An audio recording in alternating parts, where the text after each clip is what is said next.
Welcome back to the AI Daily Brief Headlines Edition, all the daily AI news you need in around 5 minutes. We kick off today with a story from last week, a big update around one of the copyright cases swirling around the AI industry. Anthropic has agreed to pay $1.5 billion to authors in a landmark AI copyright settlement, making it the largest settlement in the history of U.S. copyright law.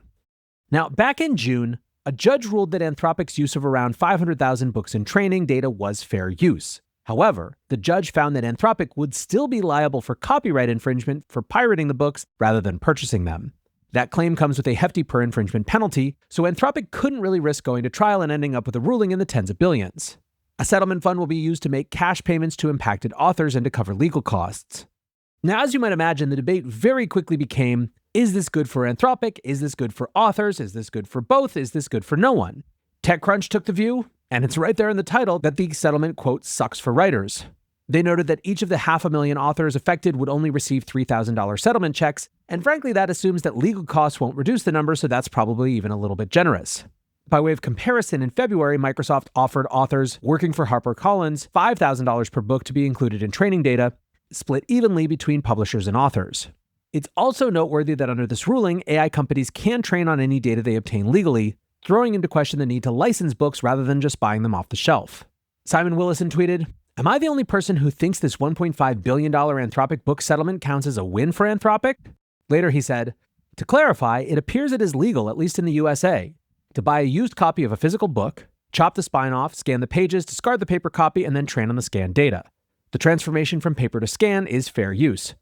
Fairly Trained CEO Ed Newton-Rex said that part is a win for them, agreed, although pointed out that judges in other instances of AI lawsuits weren't necessarily taking the same approach, and said that, quote, "The $1.5 billion to rights holders, though, is a win for rights holders, particularly as many other companies are suspected to have used pirated content." Maybe the most coherent, if nuanced take came from Aaron Moss of Copyright Lately, who wrote, "Anthropic's $1.5 billion copyright settlement is simultaneously groundbreaking and trivial, a paradox that reveals how AI has fundamentally altered the economics of copyright infringement." Speaking of Anthropic shifting off a big macro-type story to a very positive feature update, the company has rolled out a version of long-term memory to pro users. Previously only available through Max, Team, and Enterprise plans, the feature allows Claude to reference previous conversations. Users can prompt Claude to go back and look at previous chats to recover context. Anthropic demonstrated the feature using the prompt, "I'm back from vacation, what were we working on last week?" Claude then searches through conversations from the previous week and pulls out the topics the user might want to load into context.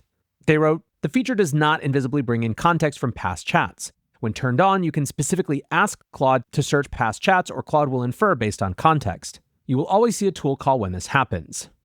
Now take this alongside OpenAI's introduction of branching conversations last week, and it is very clear that there is a conscious effort among the big labs to give users more control over context within their sessions. I'm telling you, it's starting already, but 2026 is absolutely the year of context management, engineering, and orchestration.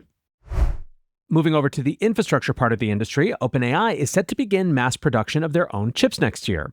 Last Thursday, during their earnings call, Broadcom CEO said that they had secured a $10 billion order for custom AI chips from an unnamed customer. The Financial Times now reports that the mystery customer is OpenAI, with multiple sources telling the FT that the custom silicon would ship next year. The report states that OpenAI is planning to deploy the chips internally rather than sell them to external customers. Now, $10 billion is enough to buy more than 160,000 NVIDIA H100s, so OpenAI clearly has some very large-scale plans here. Writes Mahidar, "The AI chip wars are on. Google, TPU, AWS and Anthropic Trainium, and OpenAI plus Broadcom custom ASICs, everyone's pushing to reduce dependence on NVIDIA. Who wins will come down to software stacks, fab capacity, and power efficiency." Now, speaking of OpenAI and infrastructure, the company is also projecting vastly more spending than previously anticipated. The Information reports that investors were recently informed that OpenAI could spend $115 billion by the end of 2029. That's more than 3 times as much as the previous forecast of $35 billion, with OpenAI increasing their estimates by $80 billion. The report states that enhanced spending is due to OpenAI developing their own chips and data centers, as well as rising computer costs as the company scales. OpenAI now expects to spend $150 billion on compute between 2025 and 2030.